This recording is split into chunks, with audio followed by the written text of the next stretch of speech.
look at what I think is an interesting pen. All right, this pen. This is what happened. I was contacted by Terry. Terry works at Peyton Street Pens, and Peyton Street Pens has launched their own pen in collaboration with Ranga. Ranga is an Indian pen manufacturer. I have reviewed Ranga pens before. I thought, but now I'm confused because maybe those were Ratnam and Sons. It's a different company. Okay, I have no clue what I'm talking about, obviously. Okay, so Ranga pens. I'm sorry. This is how my brain works. Terry contacted me and asked me if I'd be willing to review one of their pens, and of course I was. And I have the pen here. It also came with a bunch of papers, and I was very interested in this pen. I find it interesting not just because it is designed for a company. I always find it nice when pen people design a pen or have a pen design, because they have a feeling for what pen persons would enjoy. This is the box of Peyton Street Pens is on there. Nice, that's called embossing, I thought it was. And in there is the pen.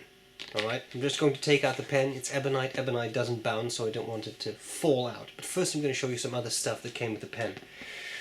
It's a cartridge converter / eyedropper filled pen, and you get this along with it. So here you have a little test tube with some silicone grease. It's not entirely full, it's a bit of silicone grease, but you don't need that much. And an eyedropper, as well as fairly extensive filling instructions. Sorry about the crackling. Just trying to take out the instructions so that I can show you. Okay. Okay, so you get these instructions, nice sheet of paper, not too long, very useful.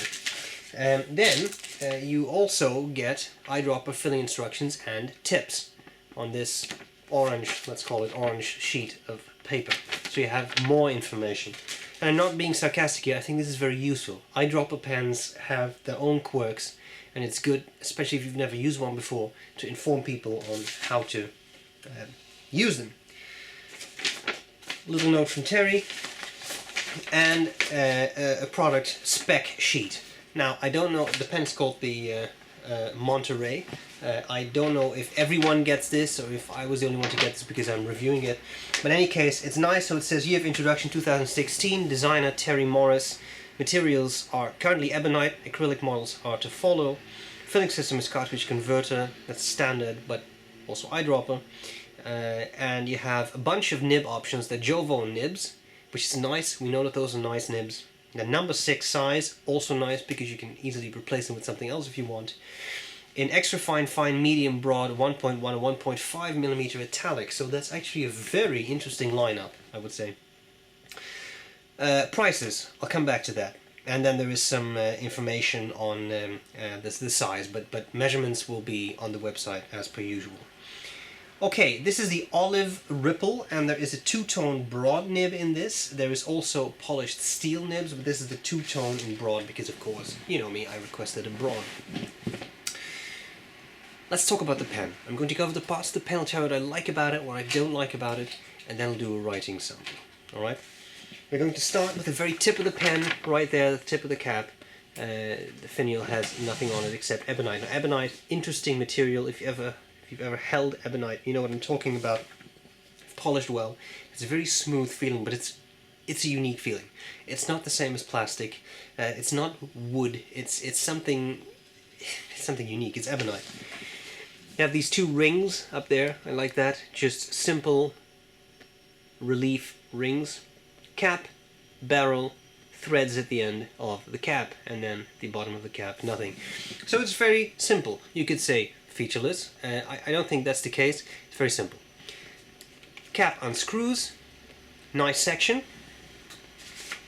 Section is mildly hourglass shaped, and then a nice big number 6 nib, and as I said in this case, the two-tone, but you can also get that in full chrome color. Right now the pen is in eyedropper mode, so I'm not going to unscrew it, but a converter is supplied, so you can choose what you want. Threads at the end, cap, fits fairly easily, becomes a really big pen. That's sizable, I would say. To be honest, I found this perfectly usable, uncapped, sorry, unposted. Nib, well, Jovo, as I said, I can show you close up because you might want that. Just simple, nice Jovo nib, nothing added to that, no logo stamped onto it, and it is marked B. So, you know, I always like it when manufacturers stamp their nibs so that you know what you're holding. I never understood why Montblanc doesn't do that. This is pure vodka, of course. Okay, so what do I like about it? What do I not like about it? This pen has some cool things going for it. I like the looks. Ebonite is a nice material. As I said, it doesn't bounce. It can be fragile, so if you drop it off your table, it could break.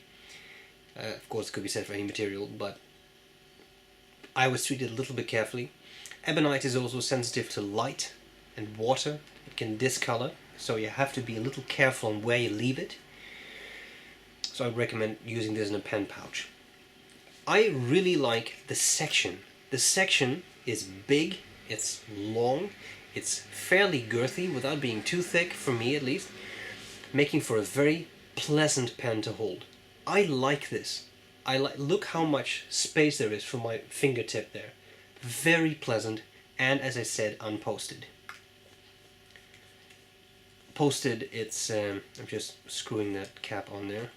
There we go. You can post it. It's not so much that it's top heavy because Ebonite doesn't weigh that much. There's no metal parts on it, but it's really big. I like the nib. Jovo nibs are nice. This particular one was a little picky. It didn't seem to like really smooth papers, which started to skip a bit. Could be over polished a little bit. I would really have to check that out. Those are things you can fix yourself, and it could also just be this particular nib. I mean, you never know with these things.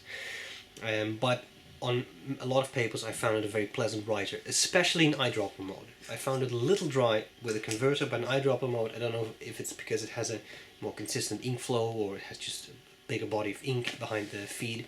In any case, I found it a bit wetter and more pleasant to use.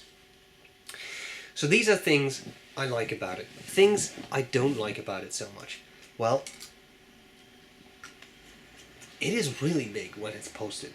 But I mean, that's part of this design. Of course, you could also make a cap that just slides onto the barrel. I think if it would be about this size, if it would just slide on there, so post a lot deeper, it would be a perfect size. But for those of you who really want to post, it's possible.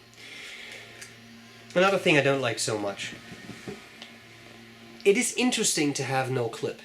It's interesting because it looks like a cylindrical object. The downside to not having that is that, of course, it rolls. So if you put this on a desk, it can roll off. It's a stupid thing, but hey, it's a round object. These things happen, especially to me. That's another thing. Apart from that, I was really quite pleased with the pen. I think it performs well, it's pleasant to use. As I said, the section is really nice. The only deal is, these pens are not that cheap. I'm reading from the fact sheet again, which, by the way, was printed on very nice paper. But, sorry, just distracted there. For a regular Ebonite model, so that's Ebonite and acrylic, it's $72, and for premium Ebonite it's $87.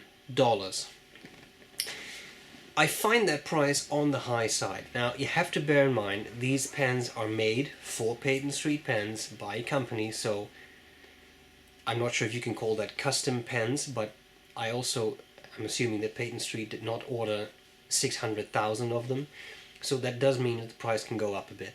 That's the way it is. What you are buying is not exactly a huge pen, but you do buy a pen that writes well. I also think it is reasonably priced, given that it is a steel nib, it's not a gold nib, so in that regard I don't think it's horribly priced. I do think it is relatively expensive for what it is. On the other hand, the craftsmanship on this is good. There are not really any sharp edges on this. The Ebonite is polished well.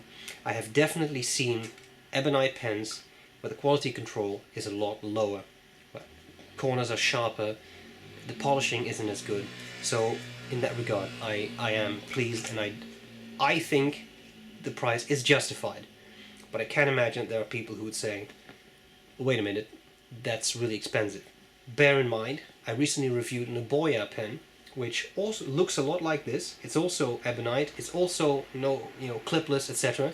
It's a bit thicker, and that was 590 euros.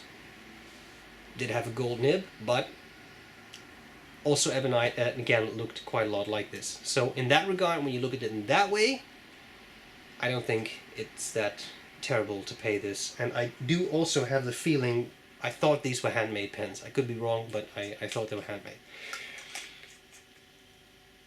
That's a decision you have to make for yourself, whether you find that worth it or not. The box is simple, but what I really like is a little magnet. Keeps your pen safe, no wasted space, it's very simple, and that's all there is to it. Measurements of the pen will be on the website. High resolution pictures will be on the website. I kindly thank Peyton Street Pens for sending me this pen for review, and we need to see how it writes. That's what we're going to do next. Hope this was useful so far, and I'll gladly see you later. Bye bye. Okay, so here we go with the Peyton Street Pens Monterey. The nib is broad and the ink is Pelican Royal Blue.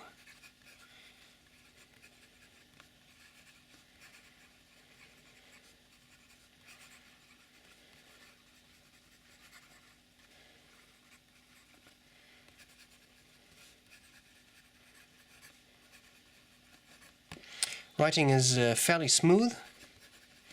Do a bit of fast writing.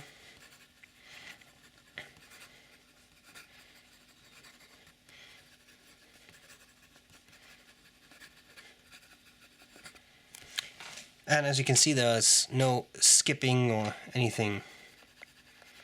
As I said, the pen is in eyedropper mode right now, so it is pretty wet. Wetter than it was with the converter. And as to line variation, well, there is a little bit.